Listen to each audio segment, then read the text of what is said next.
Standard disclaimer, disclosures, etc. So a quick snapshot on Caprice. Why invest? It was quick. So high quality projects. We've got the Murchison Gold Project, strategic location, fantastic neighbourhood, highly prospective ground. Northampton base metals, historic high grades again, significant land position, and we've got some new mineralising concepts on there. Given where our market cap is and our EV, outstanding risk reward, highly leveraged to exploration success. And we've got high impact drilling and news flow in the near term. And of course, management's aligned to success. Board hold approximately 20%. We've got an experienced team. So just a quick corporate snapshot. Our chart there is probably replicated by many juniors at the moment, and I'm sure you're all well and truly aware of the dire state of the market, particularly in junior end of town. We can't control that, obviously, so for us it's really a matter of adding value smartly and efficiently and using our dollars wisely. One of the other things to point out there is our pretty tight capital structure. We've still got only 82 million shares on issue, considering that we've been listed for roughly 4 years. That's still a pretty good outcome. And as you can see there, we've got an EV of 4.1 million. So risk reward is fantastic. Just a quick snapshot on the board and management. A good combination of corporate, legal skills, boots on ground, lots of grey hair and youthful enthusiasm. Really good board, work well together, and we've got a gun geo and Chris Orshot, who's really the driver of our geological concepts. So just quickly, investment highlights. So we've got two main projects. We've got the Murchison Gold Project. The current focus on that is the high-grade Island Gold Project. We've got 7 high-grade prospects within the island itself, and we've recently discovered Solace anomaly on Lake Austin. We've also got the Cuddingwarra and Big Bell projects. All of those projects have had minimal to no exploration. And we're strategically located because we've got 2 processing plants within 50 k's. And the other project we've got is Northampton, highly prospective base metal play. We've significantly expanded the ground there in recent times. A lot of historic high-grade mining, yet it hasn't really seen much exploration in recent times.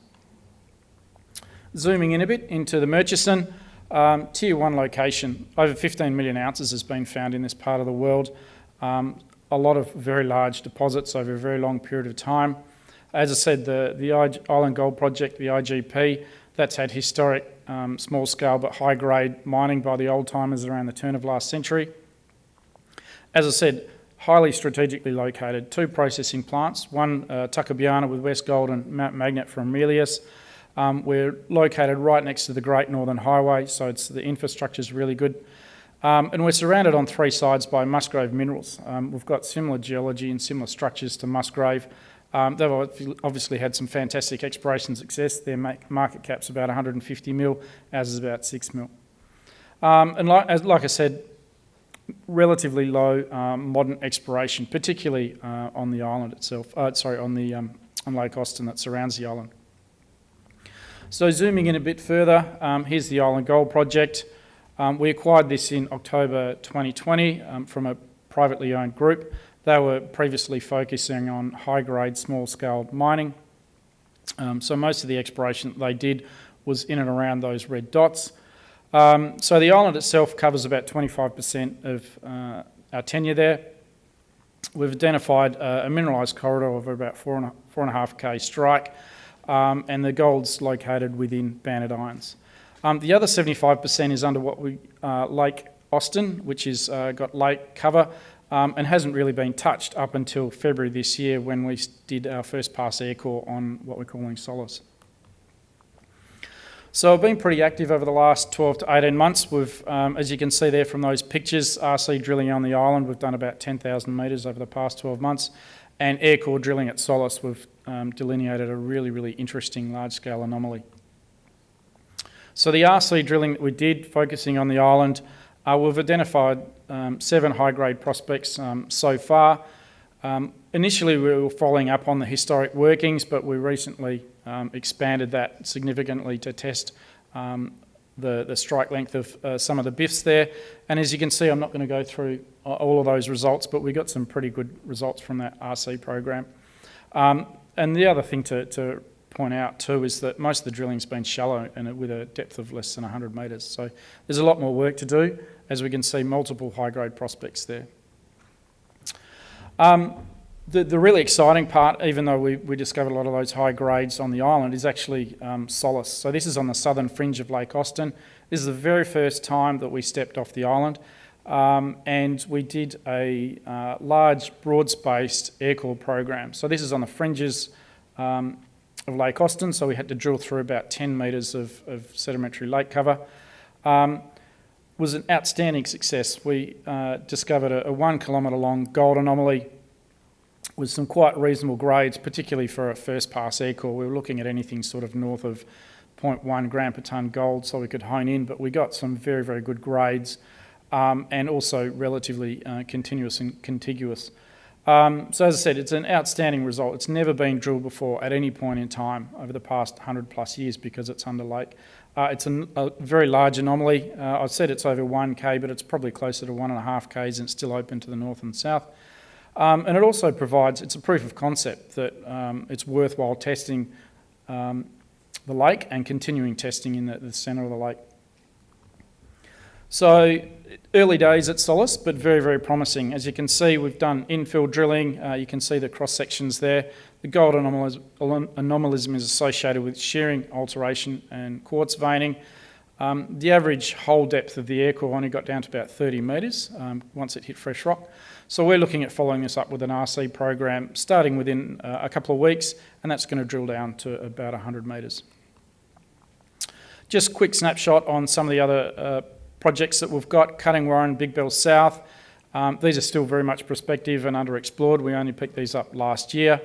I won't go into too much detail because the Island Gold project is still very much the priority, but we're working these up, doing some geophysics and data review, and we'll look to do some more work in due course on that. We've already identified over 33 targets, and we'll look at doing some geophysics and soil sampling once we get heritage clearance in the way, and then eventually get to drilling it. On to our other major project, which is in Northampton.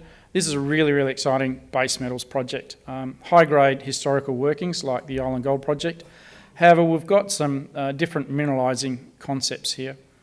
If you can see the two areas that are shaded in red, they're our previous tenement holdings that we had up until about halfway through last year.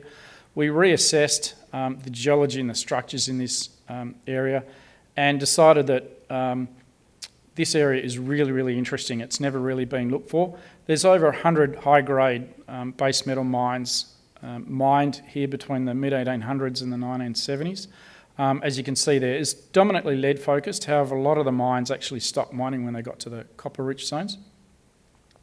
So we think there's a lot of potential to delineate more of these things and also see where the interaction of the structures are that may lead to bigger scale deposits. So as I said, there's over 100 of these things that were mined, and these things stuck out of the ground, so they're pretty easy to find. The old-timers obviously stumbled across it. However, the cover increases as you go to the east, so they might be masked. So the key to understanding this style of deposit here is it's akin to narrow vein gold mineralisation, as in they're structurally controlled. So it's a bit different to a lot of other base metal deposits around Australia, so you need to understand the structures and the controls. We did a couple of drill holes in late 2020 and we got some pretty good base metal results, some high-grade lead and some high-grade copper. However, we released at a time when the market was really only interested in gold, so we didn't get a lot of traction in that. However, we'll be looking at going back and drilling that in the second half of this year. So when I was talking about the new mineralising concepts, you can see all the green squiggly lines on there. They're dolerite dikes and a very strong northeast-southwest trend. However, one of the things that we're really, really interested in seeing is the interaction with the structures, those northeast-southwest, with the other structures that you can see there on the dotted line there, which are northwest-southeast. And given that it's structurally controlled, we think that there's a good possibility of the interaction of those two different structural orientations leading to a big blowout in mineralisation. And this concept has never been looked at before. So It's really, really exciting. You can see the different trends in the pictures of the geophysics there. So we're really quite excited in what this could potentially lead to. However, that being said, this is in wheatbelt country, so you need to take time because you need to sign up access agreements. So what we'll be looking at doing is just going through in a methodical manner, identifying the key areas with some more geophysics and then honing in on those and then look to sign up the access agreements. So it's a bit more of a longer gestation, this project. However, it's got really, really large scale potential, we think. So just to sum up, yeah, we think Caprice, outstanding opportunity. We're exploring on all fronts. Murchison Gold, as I said, strategic location. We've got fantastic neighbours. We've got Musgrave, Evolution, Ramelius, Westgold. Highly prospective geology, and we're actively exploring it. The Northampton base metals, historical high grades no one's looked at for 50 years. We've also significantly expanded the ground position to over 1,100 square Ks, and we've got some new mineralising concepts that no one's looked at before. So we'll be looking at drilling there in the second half of the year. So as I touched on before, outstanding risk reward with an EV of about $4 million. Any exploration success that we have should see us share price appreciation pretty substantially, obviously market dependent, but the risk reward ratio looks pretty good. As you can see there, we're pretty much at shell value. The other thing that's going to help that is our tight capital structure with just over 80 million shares on issue. So I've got high impact drilling and near-term news flow that should help that along. And as I said before, management very much aligned to success. We hold about 20% of the capital structure, and we've got a very experienced management team with a lot of good experience in this. And that's it. Thank you. Good on you, Andrew Muir. I told you he's one of the nice